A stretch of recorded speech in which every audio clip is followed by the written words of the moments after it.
नमस्कार, आप देख रहे हैं मौसम तक चैनल। मैं हूं देवेंद्र त्रिपाठी। 20 दिसंबर को पूरे भारत में कैसा रहेगा मौसम, आइए जानते हैं। इस समय मौसम से जुड़ी सबसे अहम खबर यही है कि देश के तमाम राज्यों, तमाम शहरों में भीषण सर्दी का आलम देखने को मिल रहा है और तापमान में गिरावट लगातार जारी है। सबसे पहले हवाओं की दिशा आप समझिए। उत्तर भारत के पर्वतीय क्षेत्रों की तरफ से आने वाली उत्तरी और उत्तर पश्चिमी हवाएं भारत के कितने हिस्से को अपने गिरफ्त में ले रही हैं, कितने हिस्सों पर उनका प्रभाव दिखाई दे रहा है। यहाँ पर हवाओं इस मॉडल चार्ट के जरिए मैं आपको दिखाने की कोशिश करूंगा। ये कल का प्रोजेक्शन है, यानी कि 20 दिसंबर को इस तरह से हवाओं की दिशा रहने की संभावना है। आप अंदाजा लगाइए, पंजाब, हरियाणा, दिल्ली, वेस्ट उत्तर प्रदेश से लेकर पूरा पूर्वी उत्तर प्रदेश का हिस्सा, राजस्थान, गुजरात, मध्य प्रदेश, महाराष्ट्र, यहाँ तक कि छत्तीसगढ़, ओडिशा, झारखंड, पश्चिम बंगाल और बिहार में भी इन हवाओं का असर रहेगा। तो यहाँ पर तापमान आज भी गिरा है और कल भी गिरेगा। Cold wave condition, cold wave की सिचुएशन इस समय देश के लगभग 60% हिस्से पर, 70% हिस्से पर बनी हुई है और कोल्ड डे कंडीशन भी देखने को मिल रही है। तापमान में बड़ी गिरावट दिन और रात के तापमान में हुई है और साथ ही साथ ग्राउंड फ्रोस्ट यानी पाला पड़ने की संभावनाएं भी उत्तर भारत में, खासतौर पर हरियाणा और राजस्थान तथा पंजाब के कुछ शहरों में हमें देखने को मिल रही हैं। अनुमान यह है कि ये हवाएं इसी तरह से अनवरत चलती रहेंगी, क्योंकि इन हवाओं की हवाओं के रास्ते में कोई अवरोध नहीं है, यानी कि कोई ऐसा सिस्टम नहीं है जो इन हवाओं को रोके, चाहे वो बंगाल की खाड़ी, अरब सागर। इस वजह से इन हवाओं का फ्लो लगातार जारी रहने की संभावना कम से कम 20 दिसंबर को है। अब हम आपको दिखाते हैं सैटेलाइट तस्वीरें, जहां पर जिसमें हम मौसमी सिस्टमों को समझने की कोशिश करेंगे, बादलों की ताज़ा स्थिति देखेंगे। और यहां पर आप देख सकते हैं कि उत्तर भारत के पर्वतीय क्षेत्रों की तरफ थोड़े बहुत बादल हैं। पंजाब पर इसमें बादल नजर आ रहे हैं, जो कि मेडिटेरेनियन सी और कैस्पियन सी की तरफ से आ रहे हैं डब्ल्यूडी के रूप में।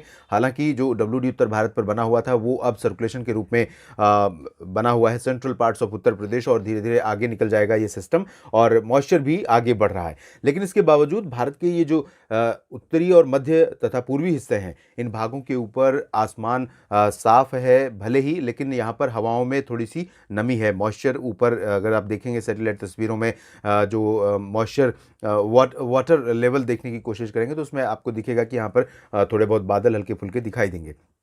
लेकिन ये बादल के रूप में नहीं बल्कि धुंध के रूप में है, और इसी वजह से धूप का जो प्रभाव है दिन में वो थोड़ा कम रहा है, साथ ही हवाओं का प्रभाव ज़्यादा रहा है। इस वजह से तापमान में दिन में भी गिरावट दर्ज की गई है। यहाँ दक्षिण भारत के क्षेत्रों की तरफ चलें तो बंगाल की खाड़ी पर बना well marked low pressure area पूर्वी और उत्तर पूर्वी दिशा में अंडमान व निकोबार द्वीप समूह की तरफ आगे बढ़ते हुए बेहद करीब पहुंच चुका है और इंटेंसिफाई हो रहा है। इसके इंटेंसिफिकेशन के प्रोसेस लगातार जारी रहेगी। तो इस वजह से अभी जो इसका ट्रैक है और जो इसका मोमेंटम है इस समय, उसके आधार पर हम ये कह सकते हैं कि भारत के मेनलैंड पर कोई खतरा नहीं, लेकिन अंडमान व निकोबार द्वीप समूह पर जरूर इसका प्रभाव देखने को मिला। हवाओं की दिशा और बादलों की वर्तमान स्थिति या मौसमी सिस्टमों की स्थिति को देखते हुए आइए जानते हैं कि अगले 24 घंटों के दौरान पूरे भारत में किस तरह के मौसम की संभावनाएं हैं।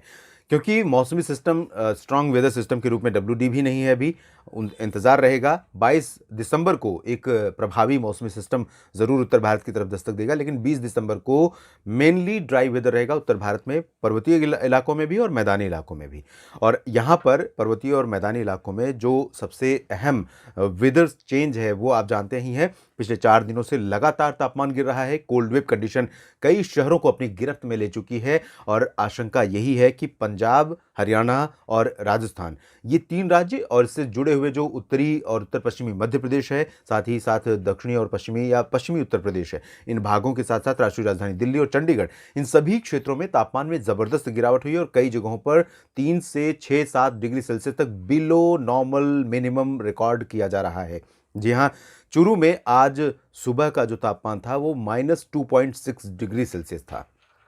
चूरू एक ऐसा शहर है भारत का, चूरू हिसार, जो कि दोनों की सीमाएं आपस में सटती हैं और बहुत ही ऐसी भौगोलिक सिचुएशन है इन दोनों ज़िलों की देश के, जहां पर न सिर्फ गर्मियों में प्रचंड गर्मी पड़ती है बल्कि सर्दी के मौसम में भीषण सर्दी का सामना भी लोगों को करना पड़ता है। तो ये स्थितियां यहाँ पर हैं और अनुमान यह है कि राजस्थान के कई शहरों में और राजस्थान के साथ साथ हरियाणा के कई शहरों में ये वाला जो पोर्शन रहेगा, उत्तर और उत्तर पूर्वी, उत्तर पश्चिमी राजस्थान, साथ ही साथ इससे सटा हुआ हरियाणा का क्षेत्र, इन भागों में कई शहरों में तापमान और नीचे जाएगा, 0 से नीचे रहेगा कई शहरों में, जिसकी वजह से ग्राउंड फ्रोस्ट यानी पाला पड़ने की आशंकाएं रहेंगी। पाला उसे कहते हैं जब ओस जो आप खेतों में निकलें और देखें कि वो ओस पड़ी हुई रहती है और वो बर्फ़ के रूप में दिखाई देने लगे, उसे कहते हैं पाला, ग्राउंड फ्रोस्ट। और ये कंडीशन अगर होती है तो फसलों को व्यापक नुकसान होता है। तो ये कंडीशन यहाँ पर हरियाणा और राजस्थान के कई शहरों में, पंजाब के कुछ शहरों में, वेस्ट उत्तर प्रदेश में और नॉर्थ वेस्ट एमपी में, गुना और आसपास के इलाकों में देखने को मिल सकती है। गुना में भी आज बहुत नीचे पहुंचा पारा और बहुत प्रचंड सर्दी का सामना लोगों को करना पड़ा। तो ये स्थितियां रहेंगी और पंजाब, हरियाणा, दिल्ली, राजस्थान, उत्तर प्रदेश, मध्य प्रदेश, इन सभी क्षेत्रों में उत्तरी और उत्तर पश्चिमी हवाओं का असर रहेगा। आसमान दिन में साफ रहेगा, धूप का प्रभाव ज़रूर रहेगा। इसके बावजूद पश्चिमी जो हवाएं हैं, उत्तरी जो हवाएं हैं, इन हवाओं की इंटेंसिटी क्या है, लगभग 10 से 15 किलोमीटर के आसपास रहने की संभावना है और इसमें चिलिंग फैक्टर बहुत ज़्यादा है, जिसकी वजह से तापमान में लगातार गिरावट हो रही है। दिन का तापमान भी औसत से नीचे ही रिकॉर्ड किया जा रहा है। कोल्ड डे कंडीशन कई जगहों पर बनी हुई है। तो ये एक चैलेंज अभी यहाँ पर रहेगा और कोहरा भी, बहुत घना कोहरा नहीं देखने को मिलेगा। जब भी हवाएं तेज़ होती हैं और ड्राई होती है तब कोहरा आमतौर पर नहीं होता। एक दो कंडीशन इस समय बहुत स्ट्रांग है कोहरे के लिए, जिसमें है टेम्परेचर का लगातार गिरना, दूसरी कंडीशन है क्लियर स्काई। तो ये दोनों कंडीशन मेट हो रही हैं, लेकिन तीसरी कंडीशन है कि हवा की स्पीड कम से कम रहना। ये कंडीशन नहीं है, हवा की स्पीड रहेगी जिस वजह से बहुत भयानक कोहरा नहीं होगा, लेकिन ज़रूर 24 से 48 घंटों के बाद जब हवाओं की रफ्तार थोड़ा मंद पड़ने लगेगी तब कोहरा वापस कहें या उन इलाकों में जहां पर कोहरा अभी तक नहीं देखने को मिला था, पंजाब, हरियाणा और उत्तर प्रदेश के शहरों में, उन इलाकों पर भी कोहरा अपना प्रभाव दिखाना शुरू करेगा। ये आप अंदाज़ा लगा सकते हैं 22 दिसंबर के आसपास से कोहरा घना शुरू होगा और पूरा इंडो गैंगेटिक प्लेन्स इंक्लूडिंग जो फुटहिल्स का पंजाब है, फुटहिल्स का हरियाणा है और पूरा उत्तर प्रदेश, बिहार, पश्चिम बंगाल, पूर्वोत्तर भारत, इन सभी क्षेत्रों में बहुत डेंस फॉग होने की संभावना है 22 दिसंबर के बाद रहेंगी। तो चुनौतियाँ रेल, रोड और एयर ट्रैफिक के लिए हो सकती हैं। यहाँ पर बहुत चुनौतीपूर्ण मौसम है, भले ही मौसम साफ और शुष्क रहेगा, लेकिन किसानों के लिए बहुत चिंता की स्थिति है, क्योंकि अगर ग्राउंड फ्रोस्ट पड़ने की संभावनाएं रहती हैं, पाला पड़ने की संभावना रहती है, तो फसलों को बड़ा नुकसान हो सकता है। बिहार, झारखंड और पश्चिम बंगाल के उप हिमालयी, सिक्किम तथा गंगेय भागों में भी तापमान गिर रहे हैं और दिन और रात के तापमान में गिरावट के चलते लोगों को सर्दी का सामना यहाँ पर भी करना पड़ रहा है। पूर्वोत्तर भारत में अरुणाचल प्रदेश में कुछ हिस्सों पर बादल छाने, हल्की वर्षा होने की संभावनाएं हैं। शेष नॉर्थ ईस्ट इंडिया में ड्राई वेदर रहेगा, इंक्लूडिंग असम, मेघालय और नागालैंड। मणिपुर, मिजोरम, त्रिपुरा में भी कोई मौसमी सिस्टम यहाँ पर नहीं प्रभाव डालेगा, जिसकी वजह से मौसम शुष्क बना रहेगा। मध्य भारत के क्षेत्रों में उड़ीसा, छत्तीसगढ़, मध्य प्रदेश, महाराष्ट्र के विदर्भ और मराठवाड़ा, कोंकण, गोवा, साथ ही साथ गोवा, गुजरात, दादरा नगर हवेली, दमन दीव, ये समूचा का जो क्षेत्र है, समूचे क्षेत्र में ड्राई वेदर, साफ आसमान के साथ रहेगा। और यहाँ पर आपने देखा कि विंड चार्ट में आपने देखा किस तरह से हवाएं यहाँ पर अपना इम्पैक्ट डाल रही हैं। ये मॉडल चार्ट है विंड का। ये देखिए गुजरात, मध्य प्रदेश, छत्तीसगढ़, उड़ीसा, महाराष्ट्र और गोवा तक इस इम्पैक्ट रहेगा। दादरा नगर हवेली, दमन दीव, इन सभी क्षेत्रों में रहेगा। तो यहाँ पर गुजरात में सौराष्ट्र और कच्छ, साथ ही साथ पूर्वी रीजन है, इन सभी क्षेत्रों में तापमान में बड़ी गिरावट ऑलरेडी हो चुकी है और गिरावट होगी, दिन और रात के तापमान गिरेंगे। इसी तरह से मध्य प्रदेश में भोपाल, गुना, ग्वालियर, अशोकनगर, विदिशा, बैतूल से लेकर उज्जैन, इंदौर, धार, देवास, मंदसौर, खरगोन और होशंगाबाद, छिंदवाड़ा, जबलपुर, उमरिया, मांडला, बालाघाट, रीवा में आज 2.6 डिग्री सेल्सियस तापमान रहा। आप इमेजिन करिए, लगभग 5 डिग्री सेल्सियस बिलो नॉर्मल, यानी कि भयानक सर्दी पड़ रही है इस समय। तो ये स्थिति और ज़्यादा शहरों में देखने को मिल सकती है मध्य प्रदेश में, क्योंकि मध्य प्रदेश में अभी तक हवाओं का असर दक्षिण में नहीं पहुंचा था। कल आप यहाँ पर भी देखेंगे तो जबलपुर में भी बहुत तेज़ सर्दी पड़ेगी और होशंगाबाद में भी, छिंदवाड़ा में भी इस तरह की स्थितियाँ पड़ सकती हैं। महाराष्ट्र में, विदर्भ और मराठवाड़ा, मध्य महाराष्ट्र में अभी बहुत ज़्यादा तापमान नहीं गिरे थे, लेकिन अब आप देखेंगे कि अगले 2 दिन यहाँ पर भी बहुत प्रचंड सर्दी पड़ने की संभावनाएं हैं। नागपुर, अकोला, वर्धा, यवतमाल, गढ़चिरौली, चंद्रपुर, ये सभी शहर प्रभावित होंगे। नांदेड़, औरंगाबाद समेत बीड़ समेत मराठवाड़ा के लगभग सभी शहरों पर हवाएं उतरी रहेंगी।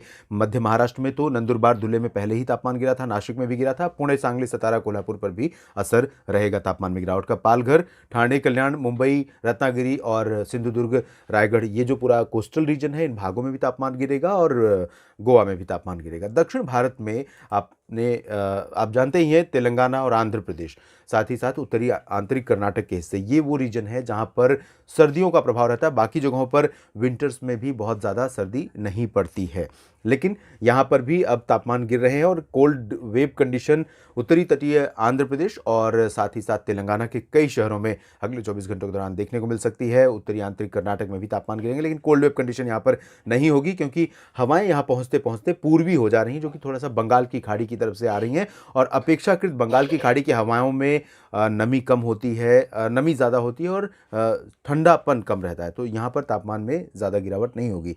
शुष्क मौसम पूरा प्रायद्वीपीय भारत का रहेगा। रायलसीमा, दक्षिणांतरिक कर्नाटक, तटीय कर्नाटक, केरल, तमिलनाडु, पुदुचेरी, लक्षद्वीप, इन सभी जगहों पर ड्राई वेदर रहेगा। पंबन में लाइट रेन हो सकती है, लेकिन ज़्यादा संभावना नहीं है। अंडमान और निकोबार द्वीप समूह के दक्षिणी हिस्सों में बहुत भारी बारिश के आसार हैं, भारी बारिश की आशंका है। समुद्र में स्थितियां यहाँ पर, ये पूरा जो रीजन है अंडमान और निकोबार द्वीप समूह का, उत्तर से लेकर दक्षिण तक सभी जगहों पर बहुत ही इनस्टेबल रहेगा। तो यहाँ पर सतर्क रहें, समुद्र में जो गतिविधियाँ हैं उनको बिल्कुल टाल दें अगले 2-3 दिनों के लिए, और यहाँ पर सुरक्षित रहने की ज़रूरत है, सेफ रहने की ज़रूरत है भीषण बारिश से और तूफ़ानी हवाओं से, तूफान से अपने आप को बचाने की, क्योंकि स्ट्रॉन्ग वेदर सिस्टम यहाँ काफ़ी प्रभावित करने वाला है। देश भर के इस मौसम पूर्वानुमान के बुलेटिन में अभी इतना ही। आप बने रहिएगा मौसम तक चैनल के साथ, मैं अपडेट करता रहूँगा मौसम में हर एक बदलाव के लिए। धन्यवाद।